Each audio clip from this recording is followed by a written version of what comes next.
غم کی دولت مفت لٹا دوں بالکل نہیں، غم کی دولت مفت لٹا دوں بالکل نہیں، اشکوں میں یہ درد بہا دوں بالکل نہیں، اور تو نے تو دکھا دی ہے اوقات اپنی، میں اپنا معیار گرا دوں بالکل نہیں۔ السلام علیکم ناظرین، میں ہوں زہیب ہاشمی اور آپ دیکھ رہے ہیں میرا فیس بک اور یوٹیوب چینل۔ آج معیار کے کچھ اشعار سے میں نے آغاز کیا۔ معشر افریدی صاحب کے اشعار تھے، آپ نے جو سنے ابھی۔ ہمارے آج جو مہمان ہیں وہ بھی بڑے معیاری دوست ہیں ہمارے، بڑے اچھا لکھتے ہیں، بڑا اچھا سناتے ہیں اور محفلوں کی رونق ہیں آج کل۔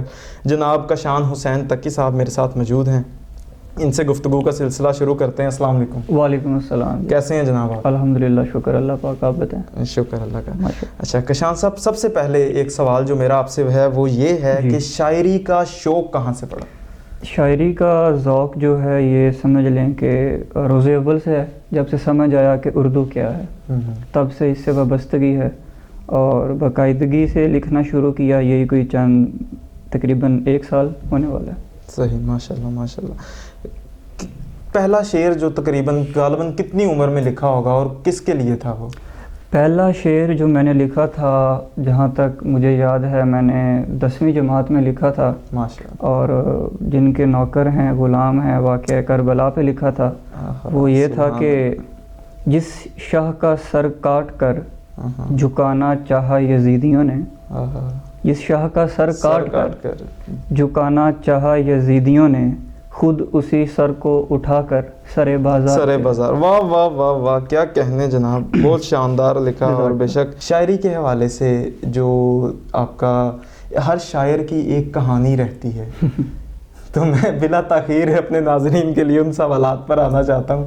ایسی کیا وجہ بنی شاعری کی طرف؟ آپ نے بتایا ذوق میٹرک سے ہی تھا، تو اس کے بعد پھر ایسا کیا سلسلہ ہے کہ اس نے وہ ایک بند باندھ دیا آگے تک؟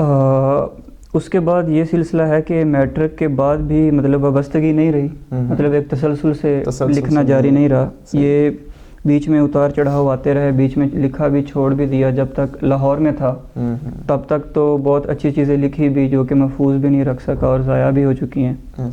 تو اس کے بعد جب سے اس یونیورسٹی میں آئے ہیں تو اس کے بعد اس کے ساتھ ایسی وابستگی بنی ہے کہ اب یہی بہترین دوست ہے، اور یہی رات کا طویل اور بڑا کٹھن سفر ہوتا ہے اس کی ساتھی ہے۔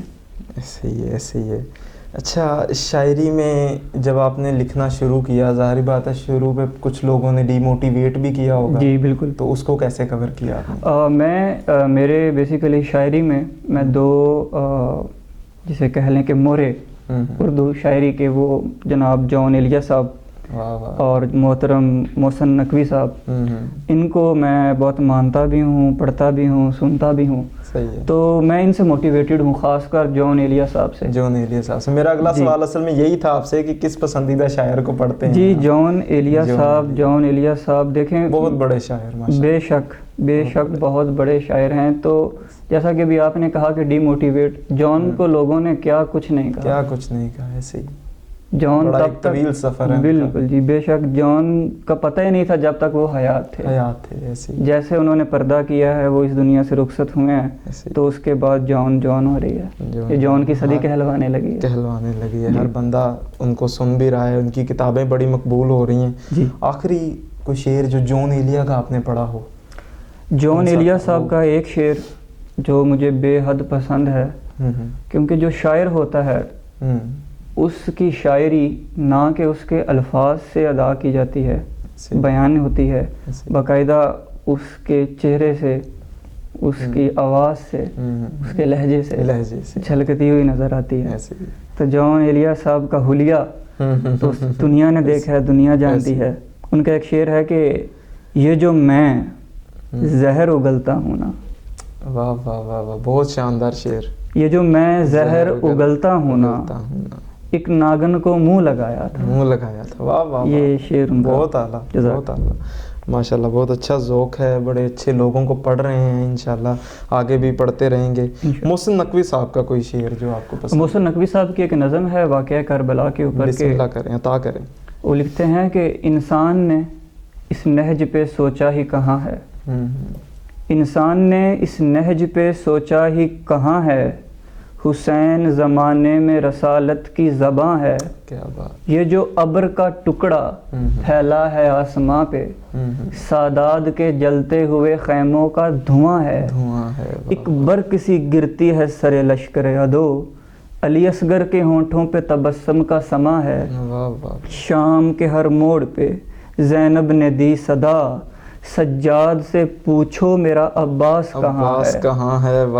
غم شبیر کو چھوڑ دنیا کی خبر لے، محسن کو ابھی اتنی فراغت ہی کہاں ہے. کیا بات. انسان نے اس نہج پہ سوچا ہی کہاں ہے. کیا بات ہے. بہت شاندار، بہت شاندار. ماشاءاللہ سے آپ کی ادائیگی بھی بہت اچھی ہے ابھی سے، اور کافی اچھا لکھ رہے ہیں، کافی اچھا. اچھا، شاعروں کے محبت کے سلسلے بہت ہوتے ہیں. جی. ہم نے جو سنا ہے شاعروں کے حوالے سے، نازک مزاج لوگ ہوتے ہیں بہت زیادہ، تو اس حوالے سے آپ کوئی اپنا سلسلہ، کوئی قصہ سنانا چاہیں؟ میں بیسیکلی میں نے لکھنا جو پراپر، میں نے خود کو آئسولیٹ کر دیا تھا اس کووڈ میں. کچھ ذاتی کچھ اس طرح سے کچھ دوست وغیرہ یا کچھ، میں کسی کو بلیم نہیں کرتا، کچھ ہمارے اندر ہی خامیاں ہوں گی. بے شک. بالکل. تو اس کے بعد میں کہتا ہوں کہ بالکل شاعر جو ہے یہ بہت زیادہ نازک مزاج ہے. ایسے ہی.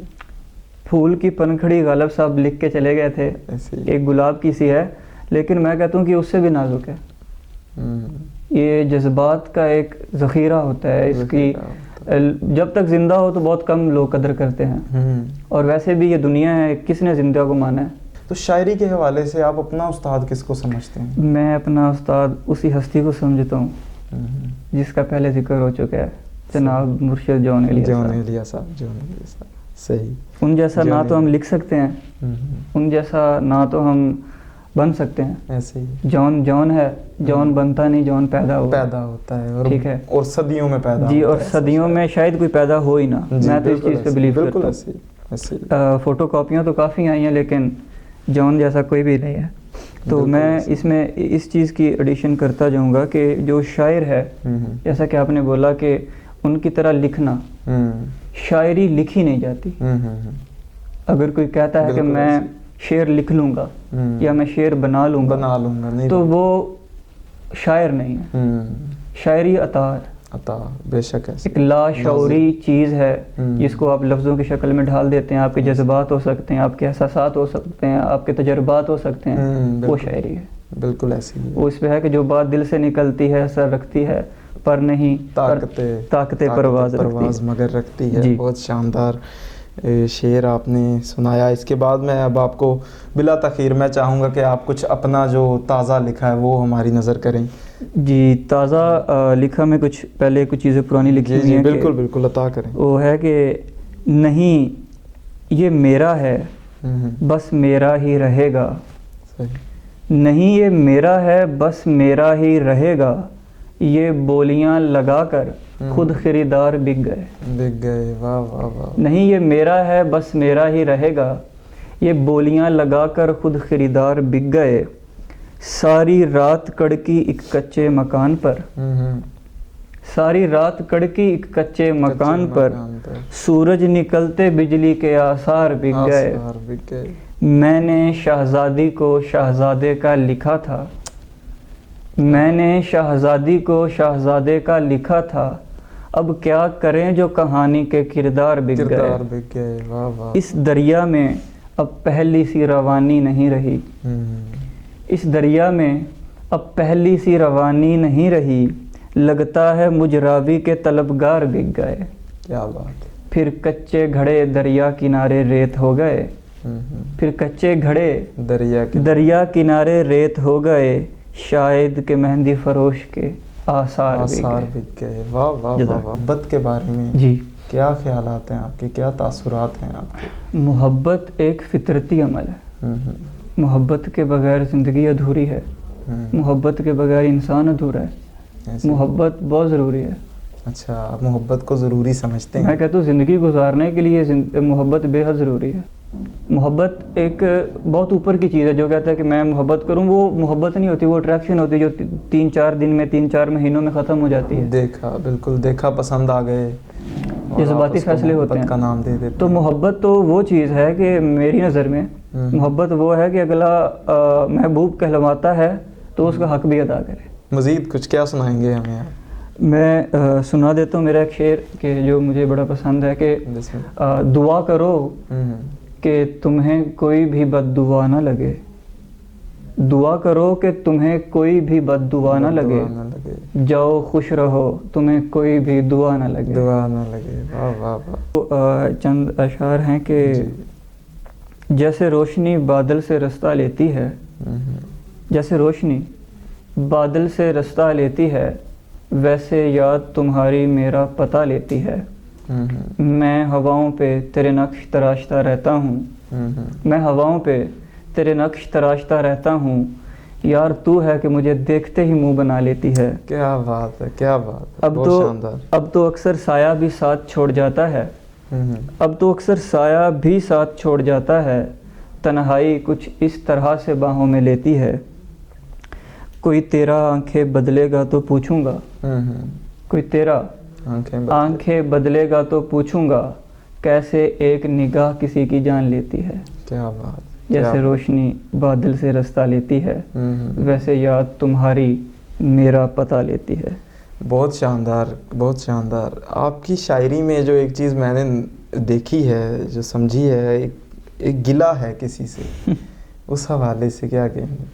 وہ ہے کہ کاش کہ تو بھی دیوار ظلمت سے جا لگے، کاش کہ تو بھی دیوار ظلمت سے جا لگے، کاش کہ تیرے کمرے میں ہجر پلے بڑھے. کیا بات ہے، بہت شاندار. کاش کہ تو بھی دیوار ظلمت سے جا لگے، کاش کہ تیرے کمرے میں ہجر پلے بڑھے. تو زخم دیکھے اور تجھے لگیں یہ پھول، تو زخم دیکھے اور تجھے لگیں یہ پھول، خدا تیرا گلشن ہرا بھرا رکھے. میرے بعد بھی میرے جیسوں کے ساتھ ہے، اچھوں سے بہت دور ہے، بروں کے پاس ہے. کیا بات ہے. میرے حال پہ ہنسنے والی لڑکی سن لو، کوئی تجھ پر بھی ہم سا بھلا کرے، بھلا کرے. کاش کہ تو بھی دیوار ظلمت سے جا لگے. بہت شاندار، بڑا خوبصورت جواب جو آپ نے شعروں کے مد میں دے دیا. جزاک اللہ. سمجھنے والے یقیناً سمجھ جائیں گے کہ گلہ کس سے ہے اور کیسے ہے.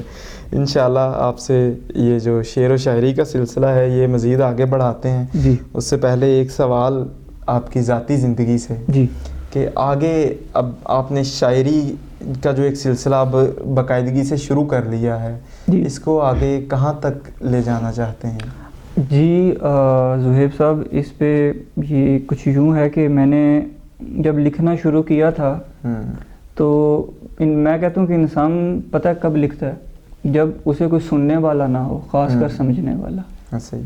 تو میرے ساتھ بھی کچھ یوں ہی ہوا. تو میں نے پھر اپنے الفاظ کو ضائع نہیں کیا، میں نے ان کو کاپی پہ جیسے تھے ورقوں پہ اتارنا شروع کیا. تو یہ سمجھ لے کہ جس طرح اب ایک آکسیجن ہے، میری زندگی اسی کے اوپر ہی مبنی ہے. یعنی اب زندہ رہنے کے لیے لکھنا ضروری ہے. جی بالکل. ہمارے نوجوانوں میں زبان کے حوالے سے جو شعور ہے وہ بہت کم ہوتا جا رہا ہے. میں اس حوالے سے کیا کہتے ہیں؟ زہیب صاحب، اس میں سب سے بڑے قصوروار ہمارے والدین ہیں. اگر والدین ایک بچے کو ڈانٹ کر یہ کہہ سکتے ہیں کہ بیٹا انگلش پڑھو تو اردو کیوں نہیں؟ اردو کیوں؟ میرا سوال صرف اتنا ہے، جو کوئی بھی سن رہا ہے یا سنے گا یا دیکھے گا، میرا اتنا سوال ہے کہ اردو کا قصور کیا ہے؟ ہم نے اپنی زبان چھوڑ دی. ہم نے اپنی زبان چھوڑ دی. اور جو قومیں اپنی روایات کو چھوڑ دیں وہ قومیں کبھی ترقی نہیں کر سکتی. اپنا حال دیکھ لیں ہم. بالکل. ہم کیا ہیں؟ وہ پنجابی دا ہے نا کہ کہاں گیا ہونساں دے دیس تے انہاں کہاں رہا نہ ہونس. ہاں بے شک. تو اس کے قصوروار پہلے تو والدین ہیں، اس کے بعد ہمارے تعلیمی ادارے ہیں. کیوں اردو کو پروموٹ نہیں کر رہے؟ صبح پہلا لیکچر آج بھی انگلش کا دیتے ہیں. صبح پہلا لیکچر آج بھی انگلش کا دیتے ہیں. ایسے ہی. مجھے تو حیرت ہوتی ہے، آپ یقین کریں، مجھے حیرت ہوتی ہے کہ انگلش میں تحمید باندھ کر اردو کی تقریر کے لیے بندہ بلایا جاتا ہے. بے شک ایسے ہی. اردو میں کیوں نہیں بولا جاتا؟ بات ہے کہ بے شک. اب ایک ہمارے سوسائٹی اور معاشرے کا ایک سٹینڈرڈ بن چکا ہے جی، اردو کو بڑا مطلب کہ 3rd ڈگری میں لایا جاتا ہے، جسے ہم کہتے ہیں وہ کیا کہتے ہیں یہ کلاسز وائز جو لوگوں نے کیٹیگریز بنا رکھی ہیں، A class, B class, C class, تو جو لیجنڈری کلاس ہے جی وہ کہتی ہے اردو کیا ہے، مطلب کیوں بول رہے ہو، انگلش بولو، انگلش میں گفتگو کرو. میں کہتا ہوں انگلش سیکھو، ضروری ہے، انگلش بہت ضروری ہے ترقی کے لیے، کیونکہ مولا علی کا فرمان بھی ہے کہ جہاں سے رسول اللہ کا معاذ اللہ رسول اللہ صلی اللہ علیہ وسلم کا فرمان بھی ہے کہ علم حاصل کرو، اور جہاں سے اچھی چیز ملے اس کو اڈاپٹ کرو، اس کو اپناؤ، اس پہ عمل کرو. آج کل جو نئے شاعر آ رہے ہیں، نئے حضرات جو لکھ رہے ہیں، جی ان میں سب سے پسندیدہ کون ہے؟ میں اگر یہ بڑا مشکل سوال پوچھ لیا ہے آپ نے، کیونکہ ان حلقوں میں تھوڑی بہت سلام دعا ہے تو معذرت خواہ ہوں جی. میں جو عمیر نجمی صاحب ہیں، جی جی بالکل بالکل، وسیع شاہ صاحب، وسیع شاہ بہت اچھا لکھتے ہیں ماشاءاللہ. وسیع شاہ صاحب تو میں کہتا ہوں کمال ہیں. اور باقی ویسے ہمارے تہذیب بھائی اور علی زریون بھائی فیصل آباد کی شان ہیں دونوں. اچھا، اس سے پہلے جو شاعری، ابھی تو آپ نے لکھنے کا سلسلہ شروع کر دیا نا، تو خود لکھتے ہیں. پہلی بار شعر سنا کس سے تھا کہ یہ بھی کوئی چیز ہوتی ہے؟ اس حوالے سے شوق اس طرح سے ہے. پہلا شعر تو مجھے خاص کر یاد نہیں ہے کب سنا تھا، کس کے منہ سے سنا تھا. اردو سے محبت تھی نا، اس پودے کی جڑیں مزید گہری کرنے کے لیے میرے استاد تھے ایبٹ آباد میں، ملک ڈاکٹر امتیاز صاحب، محمد امتیاز صاحب. تو میں ان کا تھوڑا سا پسندیدہ طالب علم بھی تھا. وہ میں اردو بھی پڑھاتے تھے، پی ایچ ڈی کی ہوئی تھی انہوں نے اردو میں، اور اردو سے ان کو بے ساختہ محبت تھی. تو ان کو دیکھتے ہوئے، ان کو سنتے ہوئے اور ان کی داد موصول کرتے ہوئے یہ جڑیں مزید گہری ہوتی گئیں اور یہ پودا مزید پروان چڑھتا ہے. تو جی ناظرین، جیسا کہ آپ نے جانا، آج کی ہماری گفتگو ادبی حوالے سے تھی ساری، اور بڑی اچھی باتیں ہمیں کشان صاحب نے بتائیں. اور بے شک ابھی تھوڑی سی کمی باقی ہے آج کی ویڈیو میں. ہم نے ان کے استاد شاعر جن کو یہ پڑھتے ہیں، جن کو یہ سنتے ہیں، ان کے اشعار سنیں. لیکن اب ہم یہ چاہیں گے کہ آخری ہماری اس جو پروگرام کا جو اختتام ہے وہ بھی آپ کے اشعار سے ہوگا. تو اب آپ ایک دو غزلیں جو بھی عنایت کریں، ہمارے ناظرین براہ راست آپ کے ساتھ ہیں. ہم وہ ہیں جو ویرانے میں پڑے رہتے ہیں، ہم وہ ہیں جو ویرانے میں پڑے رہتے ہیں، ہمارے سنگ تباہ پیڑ کھڑے رہتے ہیں. بھرنے والے تو بھر گئے مشکیزے اپنے، بھرنے والے تو بھر گئے مشکیزے اپنے، ہمارے کوزے تو قطاروں میں پڑے رہتے ہیں. کیا بات ہے. سنو پھولو یوں بازاروں میں بکا نہ کرو، سنو پھولو یوں بازاروں میں بکا نہ کرو، پھر ہم بھنورے ان ڈالوں پہ مرے رہتے ہیں. کیا بات. تمہاری آنکھ میں کاجل نے سیاہی بھر دی، تمہاری آنکھ میں کاجل نے سیاہی بھر دی، ہماری آنکھ میں سورج ڈھلے رہتے ہیں. بہت سج کر آئی ہو میری محفل میں، بہت سج کر آئی ہو میری محفل میں، اور کس کے بھلا دن برے رہتے ہیں. بہت شاندار. ہم وہ ہیں جو ویرانے میں پڑے رہتے ہیں، ہمارے سنگ تباہ پیڑ کھڑے رہتے ہیں. بہت شاندار. اور دو اشعار ہیں کہ یہ جو اب کی بار ہجر دستک دے کر آیا ہے، یہ جو اب کی بار ہجر دستک دے کر آیا ہے، میں اس ادب کے پیچھے کا حال جانتا ہوں. سمندر چیختا تھا لہریں ساحل پہ سر پٹکتی تھیں، سمندر چیختا تھا لہریں ساحل پہ سر پٹکتی تھیں، میں چاند کے زیادہ چمک جانے کا سحر جانتا ہوں. اور اس پہ ہے کہ جو کوئی بھی دربار پہ باندھو دھاگا تو تسلی سے باندھنا، جو کوئی بھی دربار پہ باندھو دھاگا تو تسلی سے باندھنا، میں جلدی میں بندے دھاگے کی تعبیر جانتا ہوں. کیا بات ہے. بہت شاندار. واہ واہ واہ واہ. سمندروں کو بھی کب آتا ہے لاشیں سنبھالنا. یہ میں نے آپ کا سنا ہے. بہت شاندار. سمندروں کو بھی کب آتا ہے لاشیں سنبھالنا، یہ بھی مروں کو مار کے اچھال دیتے ہیں. شکاری کو کیا خبر کہ تیر کدھر لگے گا، وہ تو شکار دیکھتے تیر نکال دیتے ہیں. ہم لوگ تو ذمہ داریوں میں گھر سے نکلے ہیں، ہم لوگ تو ذمہ داریوں میں گھر سے نکلے ہیں، خدا جانے کہ پرندوں کو کون نکال دیتے ہیں. بہت شاندار.